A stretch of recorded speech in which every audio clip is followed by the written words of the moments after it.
يعني اجمالي زياده في سعر جرام الذهب عيار 24 في مصر حوالي 42% عشان يوصل من 2500 جنيه لحوالي 3600 جنيه على اقل تقدير. جات لي اسئله كتيره جدا الفتره اللي فاتت عن الذهب، وهل هو طالع ولا نازل، ونشتري ولا لا. والحقيقه ما كنتش حابب اتكلم غير لما احس ان في حاجه جديده ممكن تتقال عن توقعات اسعار الذهب في الفتره اللي جايه، وتحديدا في اخر سنه 2023. مساء الفل، انا محمد طلعت وده مستر ماني. الذهب رايح فين يا عم طلعت؟ بص يا صديقي، سعر اوقيه الذهب عيار 24 عامل حوالي 1960 دولار عالميا، وسعر جرام الذهب عيار 24 محليا عامل حوالي 2500 جنيه بعد ما كان وصل لحوالي 3000 جنيه الفتره اللي فاتت. وعشان نفهم ايه اللي ممكن يحصل الفتره اللي جايه فلازم اوضح لك الاول كام نقطه اقتصاديه كده. اول حاجه وهي التضخم في الولايات المتحده الامريكيه. طبعا كلنا عارفين ان التضخم وصل ل 9% في سنه 2022 في امريكا، وده كان اعلى معدل وصل له التضخم هناك من 40 سنه. وعشان كده البنك الفيدرالي الامريكي، واللي هو المسؤول عن السياسه الماليه في امريكا هناك شبه البنك المركزي عندنا كده، كان لازم يتدخل ويبدا حاجه اسمها دوره التجديد الاقتصادي. واتكلمت قبل كده عن دوره التجديد دي ووضحت ان البنك بيفضل يعلي الفايده بالتدريج، وده عشان يصعب موضوع القروض على الشركات والاشخاص، وبالتالي يخفض القوه الشرائيه للاشخاص فيقل الطلب على السلع والمنتجات، وبعدها تبدا الاسعار ان هي تنخفض. وطبعا دوره التجديد بيكون تاثيرها على الشركات في نفس الاتجاه تقريبا، تصعب القروض على الشركات فتضطر الشركات ان هي تخفض ميزانيتها، وتخفيض الميزانيه ده بيكون عن طريق تسريح الموظفين او تقليل الرواتب، فتبدا الوظائف ان هي تقل عموما في امريكا، فيضطر الامريكان ان هم يقبلوا باي وظائف واي رواتب حتى لو كانت منخفضه، وبكده تبدا تكلفه كل شيء ان هي تنخفض تدريجيا، وبالتالي بيقل معاها التضخم برضه بالتدريج. باختصار جدا، دوره التجديد هي العلاج المر اللي لازم امريكا تمر بيه عشان تبدا ان هي تخفض تكلفه كل شيء. وطبعا كل ده بيكون لصالح عمله او ورقه واحده بس، وهي الدولار الامريكي، وده طبعا بنعرفه عن طريق مؤشر اسمه مؤشر قوه الدولار او الدولار اندكس، واللي بيفضل يعلى اثناء رفع الفايده وكل شيء بيبتدي ان هو ينخفض قصاده. وطبعا لما مؤشر قوه الدولار يعلى فده معناه ان قوه الدولار بالتالي بتعلى معاه، ويقدر الدولار ان هو يشتري حاجات اكتر للمواطن الامريكي. وطبعا الذهب بيكون من ضمن الاوعيه الادخاريه اللي بتقل برضه مع رفع الفايده وزياده قوه الدولار. طيب امتى الدوره دي بتنتهي وايه اللي بيحصل بعدها وازاي الذهب بيتفاعل مع الكلام ده؟ في الحقيقه ده هياخدنا مباشره للنقطه الثانيه، وهي تاريخ الفيدرالي السابق مع رفع الفايده في امريكا. وعشان نفهم ده بشكل اوضح تعال نشوف اخر دوره تجديد حصلت في امريكا واثرت ازاي على التضخم. والكلام ده كان من سنه 2004 لسنه 2006، والتضخم وقتها في امريكا كان وصل ل 3.3%، وده نسبيا كان رقم كبير وقتها. وفضل البنك الفيدرالي يعلي الفايده وقتها من 1% في شهر 5 سنه 2004 لحد ما وصلت ل 5.4% في شهر 6 من سنه 2006.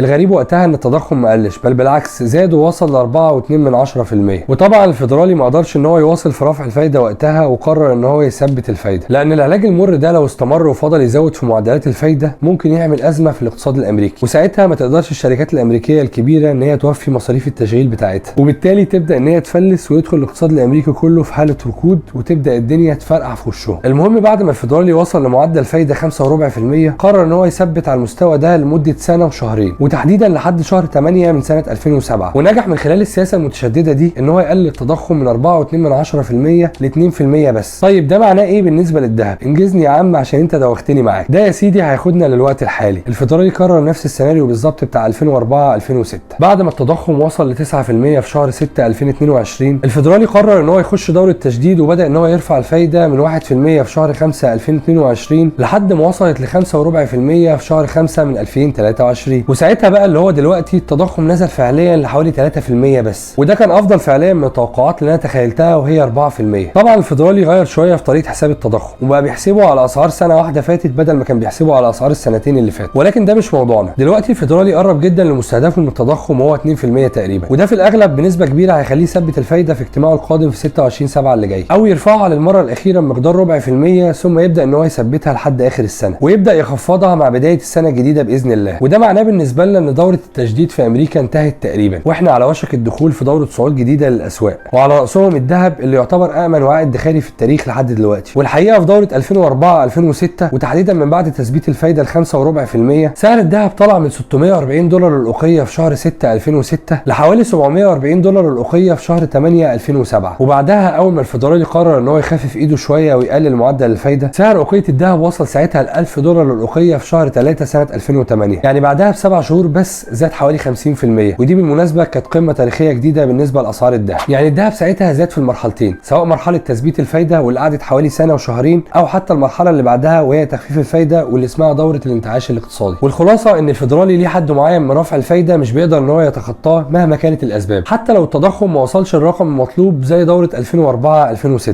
واخره ان هو يستمر على المعدل العالي ده بدون زيادة حتى في اسوأ الظروف. فما بالك بقى ان هو المرة دي نجح في خفض التضخم من 9% لحد 3%، وده انجاز عظيم في رأيي. وكمان الاقتصاد الامريكي وخصوصا الشركات الكبيرة احوج ما يكون لتثبيت الفايدة ثم خفضها في اسرع وقت ممكن، عشان تكاليف الانتاج والمواد الخام زادت عليهم بشكل كبير جدا، خصوصا مع الحرب التجارية ما بين امريكا والصين. طيب ده معناه ايه؟ معناه ان الذهب هيفضل يطلع ببطء خلال فترة تثبيت الفايدة، واللي في الاغلب هتكون الفترة اللي جاية، واللي في الاغلب هتكون لحد نهاية سنة 2023. واول ما يتم تخفيض الفايدة سواء في الربع الاخير من سنة 2023 او في الربع الاول من سنة 2024، هينفجر الذهب لحد منطقة ال 2300 دولار الاوقية ثم منطقة ال 2500 دولار الاوقية. واغلب ظني ان ده هيكون باذن الله ما بين شهر 1 لحد شهر 3 من سنة 2024. اما بالنسبة لسعر جرام الذهب عيار 24 في مصر فهو وصل لحوالي 2500 جنيه للجرام دلوقتي، وسعر دولار الذهب للتجار بيتحسب دلوقتي على حوالي 39 جنيه و70 قرش. وحسب توقعاتي باذن الله فسعر دولار الذهب متوقع ان هو يوصل لحوالي 50 جنيه بنهاية سنة 2023، وده معناه زيادة حوالي 25% في سعر الذهب محليا قصاد الجنيه. اما بالنسبة للسعر العالمي فسعر الاوقية دلوقتي حوالي 1960 دولار الاوقية، ومتوقع ان هو يوصل لحوالي 2300 دولار ما بين شهر 1 لشهر 3 من سنة 2024، يعني زيادة حوالي 17% للسعر العالمي للذهب قصاد الدولار. يعني اجمالي زيادة في سعر جرام الذهب عيار 24 في مصر حوالي 42%، عشان يوصل من 2500 جنيه لحوالي 3600 جنيه على اقل تقدير. ولو توفقت في توقعاتي فده بيكون من عند ربنا، اما لو اخطأت فده من نفسي، واتمنى لكم كلكم استثمار ناجح. وفي نهاية الفيديو هنسأل سؤال كالمعتاد: هل تعتقد ان الاستثمار في الذهب لمدة 6 شهور او سنة من دلوقتي هيكون افضل، ولا موجود بدائل افضل ومربحة اكتر في مصر في الوقت الحالي؟ يا ريت تشاركونا بآرائكم في التعليقات عشان الكل يستفاد. لو عجبك الفيديو اتمنى تدعمني بمتابعة ولايك وشير، وشكرا لكم. سلام.